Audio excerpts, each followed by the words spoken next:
Então vamos à palavra de hoje. Abra sua Bíblia, Romanos capítulo de número 1, e nós vamos ler versos 16 e 17.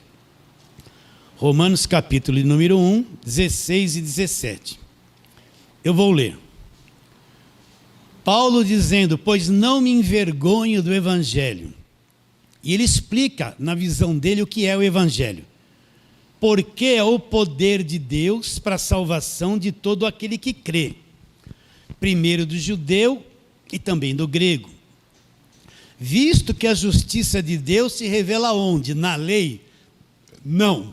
Onde é que a justiça de Deus se revela? Se revela no Evangelho.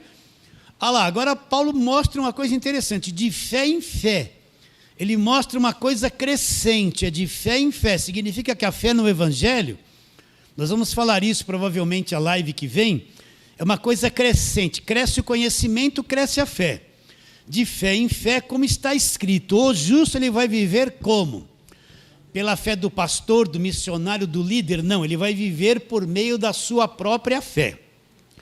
Agora, por que nós estamos meditando na carta de Paulo aos Romanos?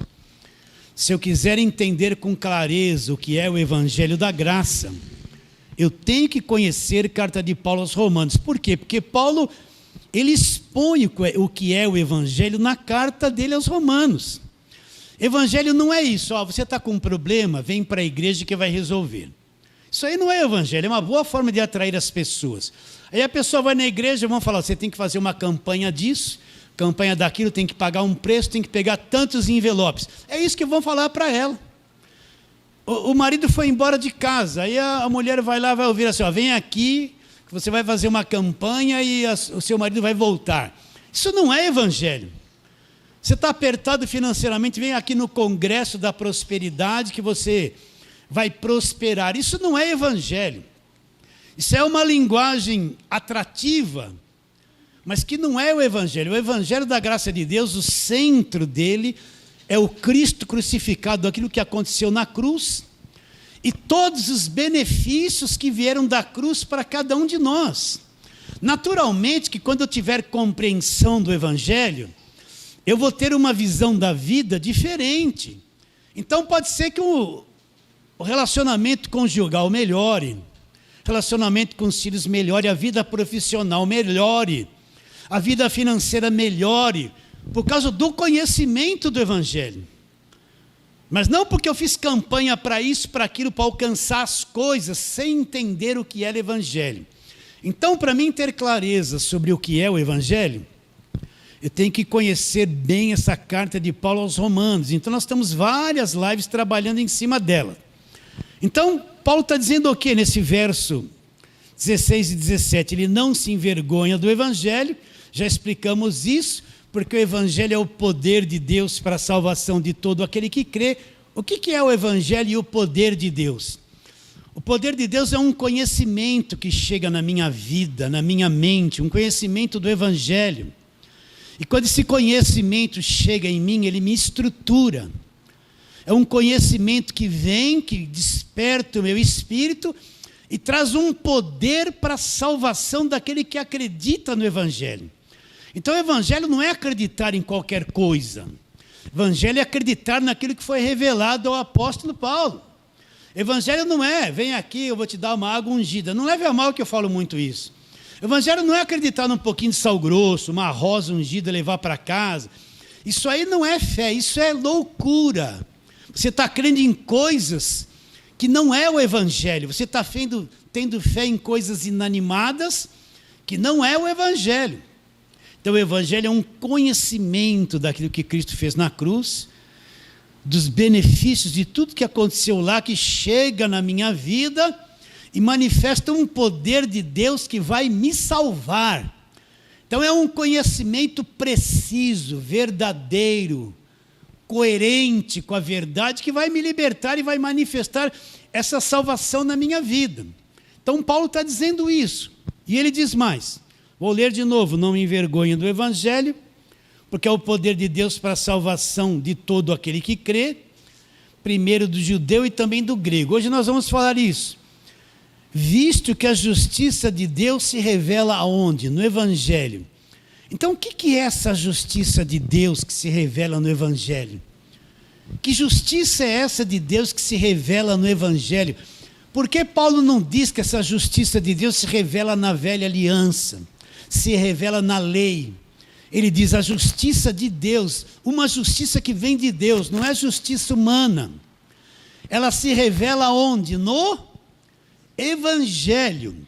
Então, para mim, colaborar com você, para que você venha entender o que é essa justiça que Paulo está falando, nós vamos trabalhar muito na palavra de Deus e repetir coisas que você já sabe.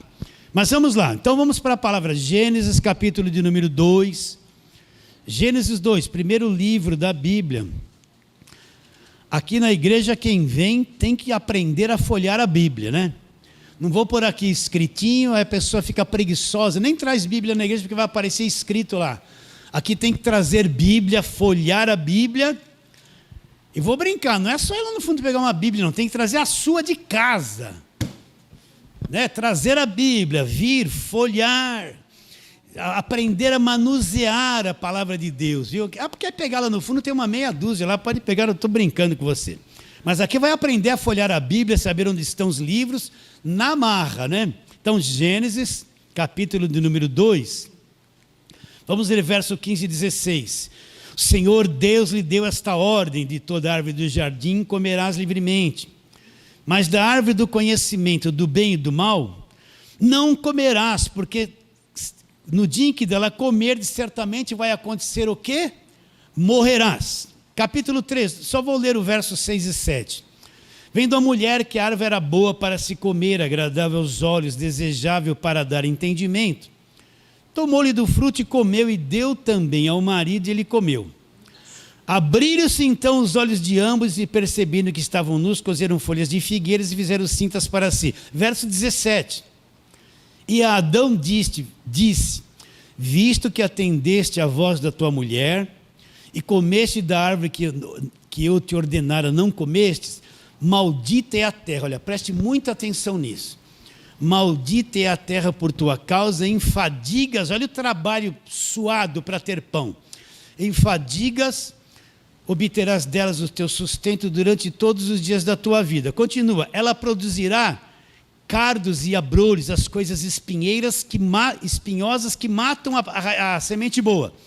Tu comerás erva do campo, do suor do teu rosto comerás o teu pão, até que tornes a terra, até que morras, né? Pois dela foste formado, porque tu és pó e ao pó tornarás. Eu preciso entender o que aconteceu aqui. Deus criou esse planeta, criou todas as coisas, e no sexto dia ele formou o homem, e deu a terra, o planeta, para o homem administrar. E disse assim para o homem: olha, domine sobre as aves do céu, sobre os peixes do mar, domine sobre toda a terra. Você vai ser fecundo, você vai se multiplicar e vai povoar toda a terra. E deu o planeta na mão do homem para o homem administrar. O homem seria o senhor desse planeta. Ele governaria os peixes, os animais, governaria todo esse sistema terráqueo, né? Para você entender. Ele seria o senhor desse sistema.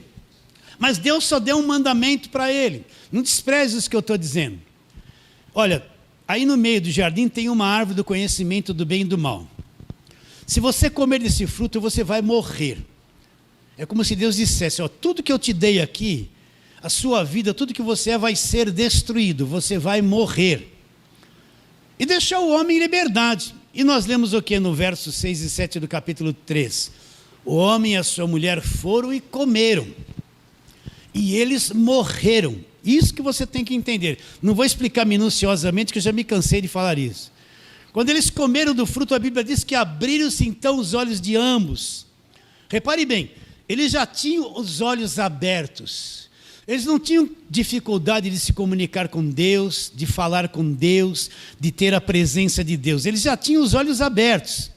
Mas quando eles comeram do fruto do conhecimento do bem e do mal, esses olhos que eles tinham abertos morreu, ficaram cegos, e outros olhos se abriram, o conhecimento do bem e do mal. Então eles já tiveram vergonha deles mesmos. O que aconteceu com eles? Eles comeram do fruto e morreram, eles se tornaram destruídos. Eles se estragaram. Lá dentro deles, o Espírito, aquele sopro de Deus. Quando Deus formou o homem do pó da terra, era um boneco. Quando Deus soprou nas narinas e o homem passou a ser alma vivente, é como se Deus pegasse uma parte de si mesmo, uma partícula. Entenda isso. O sopro vem de dentro, do interior, dos pulmões. Então, do interior de Deus, saiu uma parte, uma partícula de Deus, entrou naquele boneco feito do pó da terra e deu vida a ele. O homem foi feito à imagem e semelhança de Deus. Então Deus pôs dentro desse homem uma parte de si mesmo. Isso era a vida do homem. Quando eles comeram do fruto, eles morreram. Essa imagem e semelhança de Deus foi destruída. Eles morreram por dentro. Essa partícula de Deus morreu. E o homem se tornou morto. O corpo dele passou por um estado de transformação. Entrou a morte nesse corpo. Então o homem passou a ser uma pessoa destruída. Então a raça humana é uma raça de gente destruída, pervertida, contaminada. Tem o vírus, né? O Covid do pecado e da morte. Está dentro deles, pervertendo, matando, trazendo doença, problemas sem parar. E o que aconteceu? Quando esses olhos se abriram para o mal, para as trevas, os olhos do bem, morreu, cegou-se. Então o homem morreu, se tornou um ser estragado. Você entende, olha, como pode um adulto abusar fisicamente de uma criancinha de 3, 4 anos? Eu quero que você entenda isso. Como pode um filho se levantar e matar o pai a paulada? Não é? Assassinar alguém, roubar as pessoas para ter muito e deixar uma parte da nação apodrecida na miséria e na fome. Você entende o que eu estou dizendo? O planeta está num caos. O planeta está num caos. A natureza humana é uma natureza diabólica, ruim, que faz mal, que se destrói, que se mata, que fica enferma, que tem doença, que morre. Então, desde Gênesis 3, a coisa no planeta ficou toda pervertida. A raça humana é uma raça estragada, pervertida. Isso, quando Deus olha lá do céu e olha para a terra, ele vê um cemitério total, porque ele só vê mortos. Os únicos que estão vivos aqui na terra é a igreja, os que nasceram de novo. Então é um caos total, é uma cidade que... Você já viu aquela cidade que era bonita, bombardearam ela? E aqueles edifícios, aquelas coisas foram todas destruídas. De vez em quando passa assim na televisão, você começa a andar pelas ruas, foi tudo destruído, virou um caos. Aqueles edifícios, as ruas, as praças foram bombardeadas, ficou tudo destruído. Depois da queda do homem, é isso que aconteceu com o ser humano, com o planeta Terra. Continua bonito, continua. Mas é um caos, é um planeta de trevas, é um lugar de escuridão, de perversão. O homem se tornou assim, depois eles geraram filhos e filhas, e toda a raça humana herdou esta maldição chamada pecado. Herdou essa destruição. Vou explicar de novo. Você pode ver, uma criancinha nasce bonitinha, né? Ai, coisinha. Daqui a pouco ela já está fazendo um monte de coisa louca, querendo mandar nos pais, fica nervosa e chora, que é uma coisa que começa o sambinha dela, né? E o pai tem que fazer.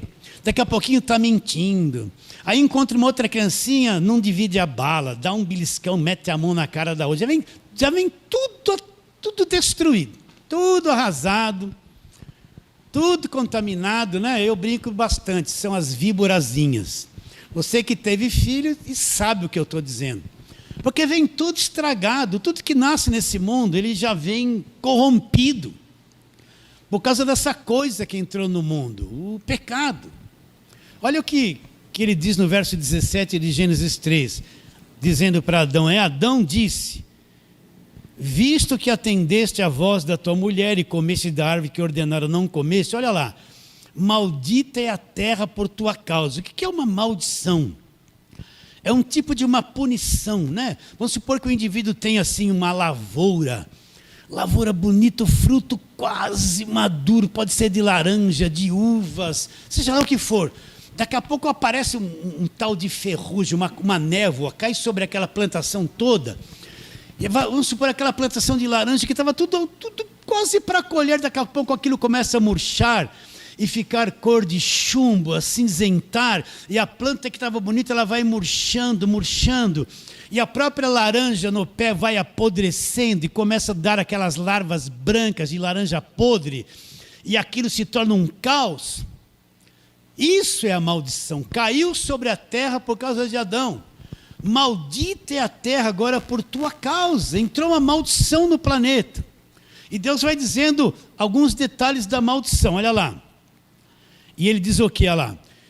E Adão disse, visto que atentaste à voz da tua mulher e comeste da árvore que ordenaram não comeste, maldita é a terra por tua causa. Olha lá. O homem hoje, você percebeu que você trabalha para viver, para comer? Você rala, se mata. Esse rala não é língua estranha, não.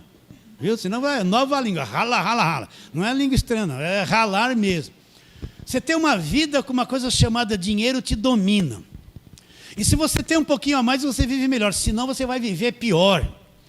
Você é dominado pelo dinheiro. Vocês estão entendendo? Um sistema tão maligno que ele te controla. Ele controla você. E os homens, por causa disso, eles se traem, eles se desonram, eles mentem, eles roubam, eles encobrem, eles fazem 1001 coisa. É um sistema corrompido, é ou não é? Você percebe que você trabalha, você passa a maior parte do tempo da tua vida trancado num lugar, trabalhando só para comer o arroz e feijão e nada mais. E a cada mês que se passa, começa tudo aquilo de novo e vai. E o melhor da tua vida vai ser tomado por essa coisa chamada trabalho. E é bom trabalhar, não estou desmerecendo. Isso vai te corroer. Entende? Com essa reforma trabalhista, difícil. E olha eu falando de política. Dificilmente um brasileiro vai conseguir se aposentar na condição que está hoje. Vocês estão entendendo? Sim ou não? Uma coisa que está na terra, maligna, invisível, que mantém as nações debaixo de um jugo. O indivíduo é o presidente. Não estou falando do nosso presidente, não. O cara vai, pinta em borda, faz um monte de coisa errada, destrói famílias que ele nem sabe que existe. Não é? A fome cresceu no Brasil. Eu estava lendo E olha eu falando dessas coisas. Estava lendo um comentário que eles estavam dizendo o seguinte: nossa, agora a gente passa em lugares da cidade, está cheio de barraquinha nas praças, barraquinha de camping. Como cresceu o número dessas barraquinhas nas praças aqui em São Paulo, em tal lugar? Eles estavam fazendo um levantamento de como a pessoa perdeu a moradia, de como eles perderam emprego, poder aquisitivo, estão passando fome, como a miséria cresceu no Brasil nesses últimos anos. Então tem um monte de barraquinha de camping invadindo a cidade, em todos os lugares, em todas as cidades, no país inteiro. Maldita é a terra por tua causa, Adão. Isso é um pecado. Isso é a coisa corrompida que mata, que estraga, que todos nós estamos debaixo desse sistema corrompido, maligno. Então Deus disse para Adão: Adão, agora, Adão, maldita é a terra por tua causa. Agora você vai, para sobreviver antes do pecado, os frutos nasciam tudo espontaneamente. Deus teria um plano para o homem de visitar as galáxias criadas por Deus, né? Não está escrito isso, eu só estou aguçando a tua mente. O homem não ia ficar aqui plantando semente para colher, para comer, dormir e acordar para plantar semente. O jardim, as coisas brotavam espontaneamente. O homem não ia ficar ocupado em tentar trabalhar para comer. Entende? Eu acho que o homem chegaria num ponto de conhecimento de Deus que visitaria as galáxias, as criações de Deus em outro mundo, sem problema nenhum. Mas o pecado, maldita é a terra por tua causa, cravou o homem escravizado aqui nesse sistema. Esse sistema debaixo desta terra que está debaixo de maldição. Aí ele diz, olha lá, maldita é a terra por tua causa, né? Em fadigas obterás dela sustento durante todos os dias da tua vida. Agora a terra vai começar a produzir um monte de coisas ruins. Olha, presta atenção. O lavrador, ele vai lá, tem que trabalhar na terra, trabalhar, lança semente boa. Ele tira tudo que pode ser oposição para que a semente boa cresça. Ele arou a terra, plantou a semente, está tudo marronzinho. Primeiras chuvas, o que aparece mais? Nasce mais erva daninha do que aquilo que ele plantou. Mas ele não tirou tudo, não limpou a terra. De onde vem essa erva daninha? Ele trabalhou, revolveu, limpou, tirou as raízes, trabalhou, pôs a semente certinha. Do lado dela tem uma semente maligna. Qual a função da semente da erva daninha? Matar a semente boa, é uma concorrência. Você limpa a terra, em pouco tempo, se descuidar, vem um monte de mato, um monte de capim para matar aquilo que é bom. Fora a concorrência, os insetos, as pragas, os ferrugens, que vêm da própria terra para matar aquilo que é bom o tempo todo. Por isso que existe tanto agrotóxico, tanta proteção, tanta coisa para que haja uma verdadeira colheita. Maldita é a terra por tua causa. Então ela diz assim, ela também produzirá cardos e abrolhos. O que é cardos e abrolhos? São as plantas espinhosas que crescem mais rápido que a boa semente, sufoca.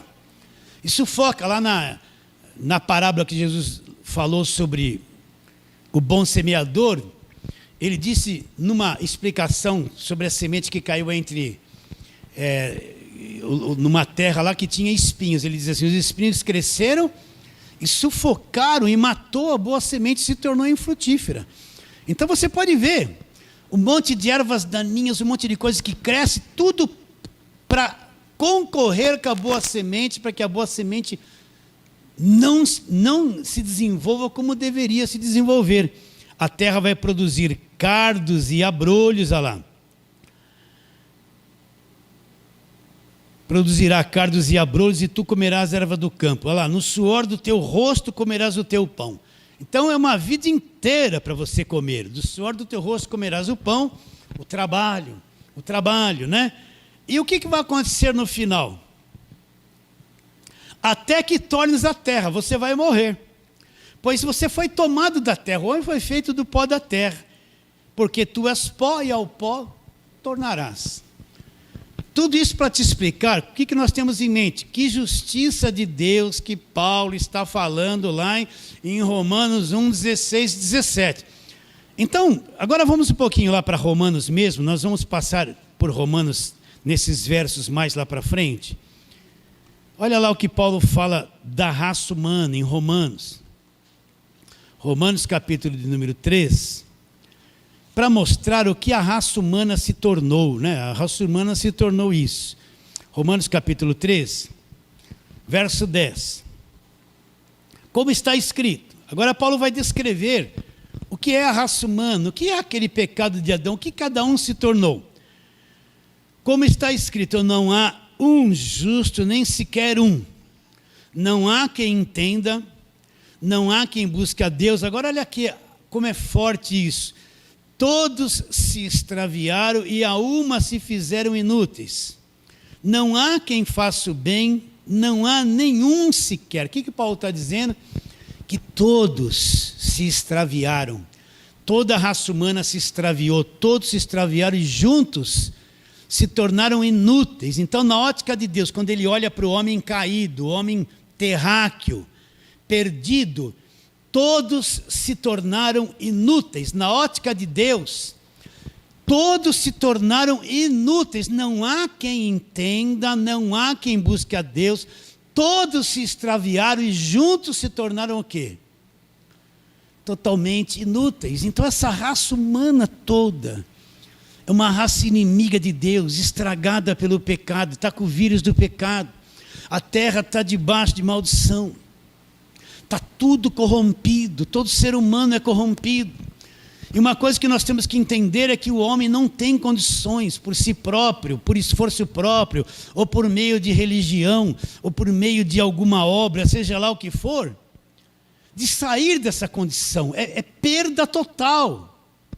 Perda total, é PT, né? O carro bate, acabou com o carro, é PT, perda total. É isso que é o planeta.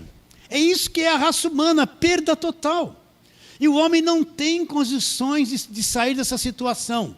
O homem não tem, ele pode ser religioso, fazer um monte de obras bonitas, se esforçar, mas ele por si só não tem condições de mudar essa situação. Por isso que ele está condenado. Está bem claro isso na sua mente? Estamos indo? Então, aí Deus dá a lei. Por que Deus dá a lei? Vamos lá, Deus dá a lei para trazer essa situação para fora. Aí mesmo em Romanos, capítulo de número 7, vamos ver o que Paulo fala, porque a lei foi dada. Romanos 7:7. Que diremos, pois, é a lei pecado? De modo nenhum. Mas eu não teria conhecido o pecado, senão por intermédio da lei. Pois não teria eu conhecido a cobiça, se a lei não dissera, não cobiçarás. Então o que Paulo está explicando? Aí Deus dá a lei. Por que Deus deu a lei? Deus deu a lei para revelar esse estado caído do homem, para revelar esse mundo corrompido, para revelar a natureza humana impossibilitada de agradar a Deus, para mostrar a deteriorização de toda a raça humana, de todo ser vivente que existe na terra, para que nós entendamos o que é o pecado, o que é maldita será a terra, né? A terra estará debaixo de maldição. Está claro isso na sua mente? Então, porque a lei foi dada para trazer para fora a natureza humana e mostrar o estrago que a coisa chamada pecado causou no planeta e no ser humano, e que o ser humano é inútil, está condenado, ele é totalmente inútil, ele não entende, não busca Deus por meios próprios. Está claro isso? Então, pastor, qual a condição do homem? Condenação. Condenação. Não tem como sair disso. Mas aí o que Deus vai fazer? Deus ama o homem. Ele quer tirar o homem dessa situação. Olha, isso aqui é evangelização. Deus ama, Deus amou o mundo, amou esse homem, esse ser caído de tal maneira que ele fez o quê? Deu seu único filho. Para quê? Para que todo aquele que acreditar no filho não pereça, não se estrague, não se perca, mas tenha a vida eterna. Então, porque Deus amou, Deus quer salvar esta criatura, esse ser que está debaixo dessa maldição, dessa condenação. Sabe que ele é incapaz de resolver o problema por si mesmo. Então, Jesus Cristo vem ao mundo.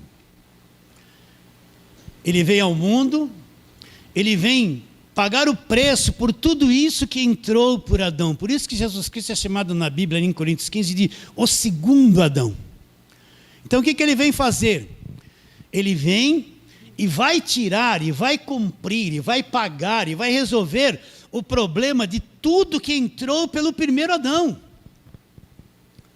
Então ele vai vir ao mundo. Quem é Jesus Cristo? É Deus que se fez carne, que assumiu um corpo humano, um corpo sem pecado. A carne dele não era essa carne estragada que você tem.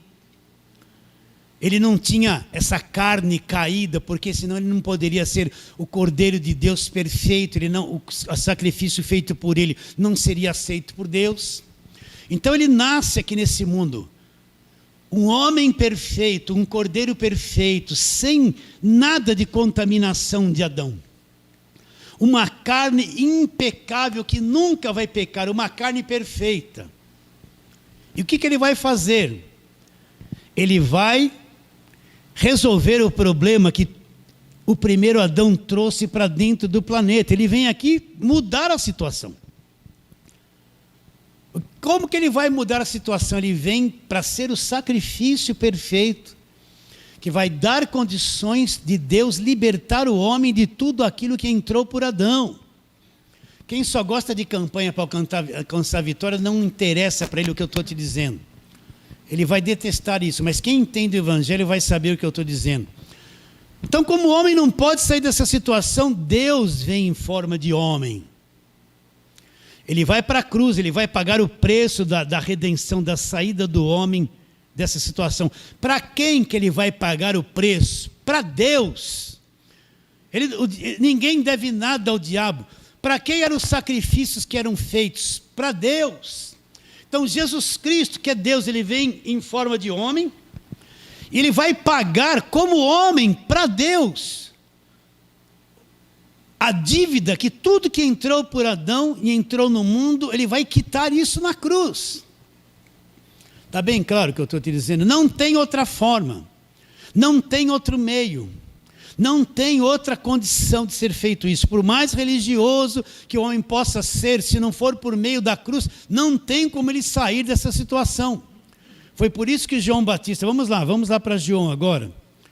João Batista, ele faz essa declaração quando ele vê Jesus. Quem era João Batista?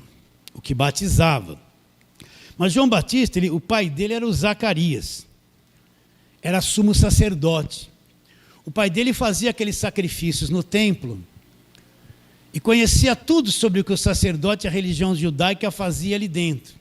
E ele instruiu João Batista. João Batista não era alguém ignorante da lei.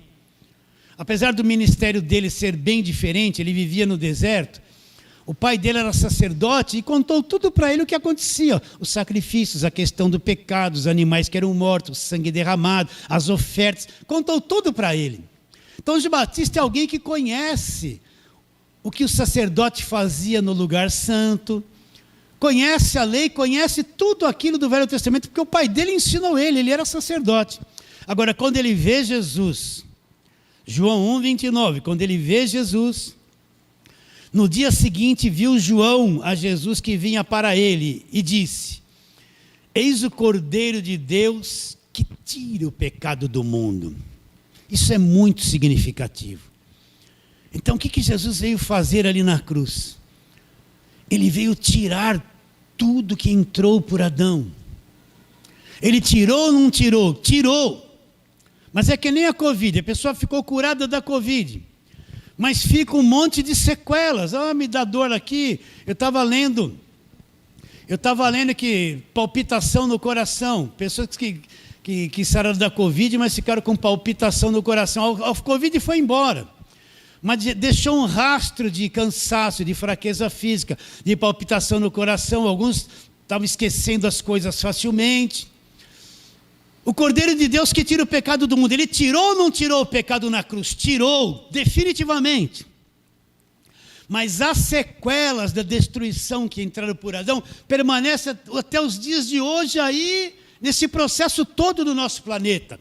É por isso que eu quero falar isso em tom bem forte, que nós estamos esperando o Senhor Jesus Cristo na sua vinda, sermos arrebatados, levados desse planeta para um novo céus e nova terra, onde existe justiça, onde existe a verdade, onde não existe mais pecado. Porque as sequelas do pecado estão aí. Mas ali na cruz, tudo que entrou por Adão, Deus pôs um fim. As maldições, tudo acaba ali. E dali para frente Deus estabelece a nova aliança, o novo testamento, o evangelho da graça de Deus no sangue de Jesus Cristo. Começa-se tudo novo, a nova criação, surge a igreja. E o fim da velha aliança definitivamente. Então, o único meio era o que Cristo tinha que fazer e fez na cruz, para poder libertar o homem dessa situação. Mas você pode perguntar: pastor, o senhor está meio perdido aí, está falando, e a justiça que o senhor está... Eu quero ver essa justiça que Paulo está dizendo ali em Romanos, capítulo 1, verso 16 e 17. Visto que a justiça de Deus se revela aonde? No Evangelho. Que justiça de Deus é essa que se revelou no Evangelho? Então agora, nós que cremos em Jesus Cristo, a pessoa quando crê em Jesus Cristo de todo o coração,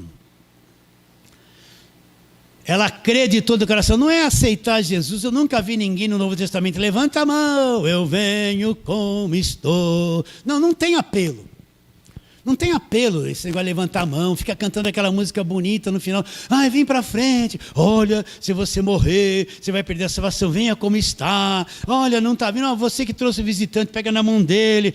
Toda essa parafernália não tem nada a ver com isso no Evangelho. Isso é tudo a igreja que que quer substituir a operação do Espírito Santo, então ela cria um monte de estratégiazinha, um monte de coisinha para atrair.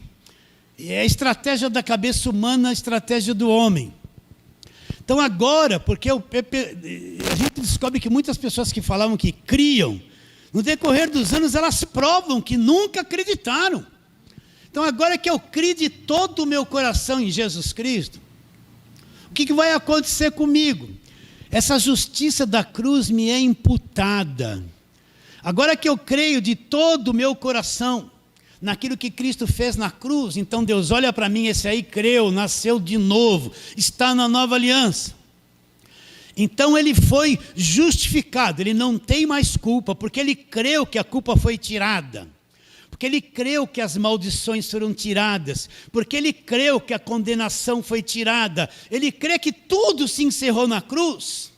Então agora ele passa a ser uma pessoa justificada, sem culpa, sem condenação, sem maldição, sem diabo, sem morte. Ele já tem a vida eterna dentro do espírito dele. Essa é a justiça que vem por meio do Evangelho. Então, antes da cruz, condenado, tudo cheio de culpa, creu em Jesus Cristo, passou pela cruz. Se cumpre a justiça de Deus porque você creu. Então agora Deus olha para você e vê você sem culpa, sem condenação, sem maldição, eliminou o diabo da sua vida, você é salvo, liberto do império das trevas, foi transportado para o reino do Filho do amor de Deus, você está em Cristo numa nova dimensão, você foi justificado. Foi Adão que foi o culpado, não fui eu. Eu não estava lá diante do fruto, não perde esses detalhezinhos. Eu não estava lá diante da árvore do conhecimento do bem e do mal e decidi, não, eu não vou comer.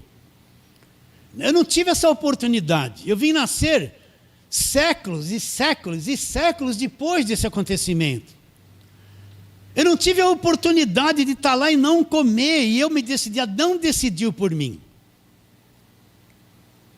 E eu já nasci estragado por causa de Adão. Mas agora, sem fazer nada, eu crendo em Jesus Cristo. Então agora vai se cumprir a justiça de Deus na minha vida. Deus vai me imputar tudo aquilo que Cristo conseguiu na cruz por mim. De sorte que agora, nós que cremos em Cristo e somos a igreja, nós não estamos mais debaixo de condenação. Não estamos mais debaixo de maldição da lei. Não estamos mais debaixo da lei. Fomos libertos da lei. Nós fomos inocentados, perdoados, justificados. Por quê? Porque eu fiz alguma coisa?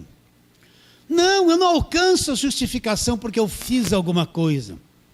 Vamos ler lá Gálatas 2,16. Vamos lá, Gálatas 2,16. Para você entender isso que nós estamos falando. Eu estou falando mais ou menos por cima, porque nas próximas lives eu tenho que entrar nisso tudo de novo. Então, Gálatas 2,16, verso 16, olha lá. Sabendo, contudo, que o homem não é justificado por obras da lei, e sim mediante a fé em Jesus Cristo, também temos crido, acreditado em Cristo Jesus, para que fôssemos justificados pela fé em Cristo, e não por obras da lei. Pois por obras da lei ninguém será justificado. O que Paulo está dizendo? Que não é por obras nenhuma, não é por obras da lei, não é por algum feito que eu possa praticar, que eu vou alcançar essa justificação. Não está no poder do homem alcançar a justificação. Você pode sair com um monte de marmitex todo dia à noite debaixo da ponte e dar comida para essa gente. Faça isso se puder, é bom. Mas isso não tem o poder de me justificar. Não existe nada que uma pessoa possa fazer que lhe dê condições de ser justificada diante de Deus. Não é por obras, não é por jejum, não é por campanha, não é por frequência na igreja, não é porque eu subi no monte, não é por oferta, não é por dízimo. É impossível para o homem alcançar essa justiça de Deus. Ele não pode produzir essa justiça de Deus. Agora, quando ele crê em Cristo de todo o coração, então o próprio Deus o justifica. o torna um verdadeiro filho, liberto, perdoado, sem maldição, sem diabo, sem condenação. Essa é a justiça que Paulo está dizendo. Não me envergonho do Evangelho. Eu sei que o Evangelho, e convém dizer isso, o Evangelho não é Velho Testamento, não é. Evangelho não é pregar Velho Testamento, tudo aquilo é história do povo judeu, bonito. Você quer saber sobre a cultura judaica? Lê Velho Testamento. Quer saber a história do povo judeu? Lê o Velho Testamento. Então lá está tudo que eles comiam, que era proibido comer, as roupas que eles tinham que pôr, os rituais religiosos, as festas que eles tinham que fazer, a lei que eles tinham que guardar. Quando desobedecia, Deus descia a lei em cima deles. Quando obedecia, Deus passava a pomada para curar. Quer cultura do judaísmo? Vai lá para o Velho Testamento. Tudo muito bom. Mas Evangelho não é Velho Testamento. Eu falo isso sem medo de errar. Né? As pessoas têm dificuldade de aceitar isso. O Evangelho começa depois da cruz. Pregar muralha de Jericó não é pregar Evangelho. Vou pregar Evangelho. Abra lá em Josué. Vai pregar Evangelho. Vai pregar judaísmo. Então Paulo fala, o Evangelho é o poder de Deus para a salvação de todo aquele que crê. Não importa quem. A justiça de Deus, isso que nós estamos falando, se revela no Evangelho, foi revelado no Evangelho, ela vem através da cruz. Então, agora eu que creio em Jesus Cristo, olha, isso é coisinha de história de criança. Deus olha para mim e não mais me vê aquele pecador antes da cruz, não mais me vê condenado, não mais me vê escravizado, cheio debaixo de maldição. Ele não mais me vê, por quê? Porque ele não pode negar aquilo que aconteceu na cruz. Se ele levou tudo isso e aconteceu verdadeiramente na cruz, como é que ele pode me ver antes de todos esses acontecimentos? Então, como é que Deus me vê agora? Aí você se olha, se você se olha para você, eu olho para mim. De vez em quando eu falo assim comigo mesmo, Deus, o Senhor é muito paciente. Como pode um defeituoso desse? O Senhor olhar para mim e me ver em Cristo, me ver aperfeiçoado. Como é que pode? Se eu fosse Deus, eu ia me enforcar. Mas como eu não sou Deus, né?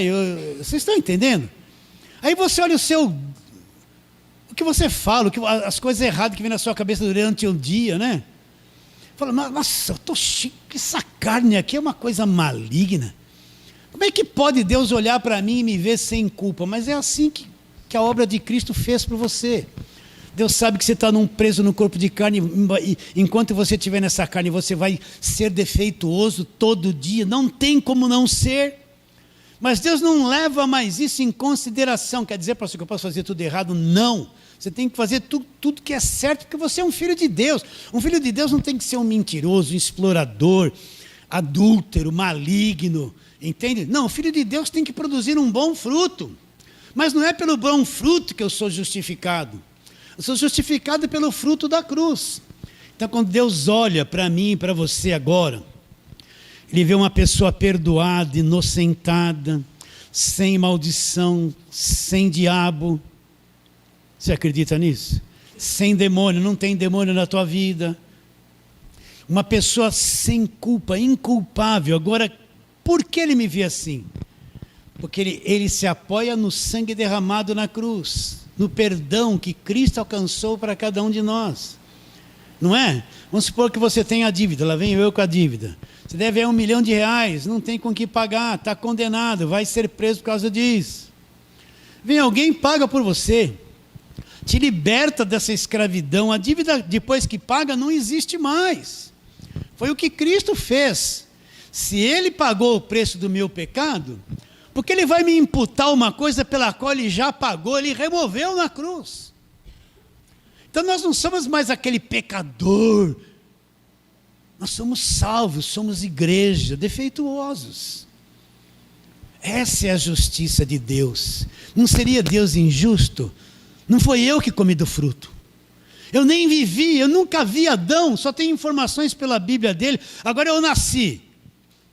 3, 4 mil anos depois, e Deus vai me condenar por uma coisa que eu não fiz.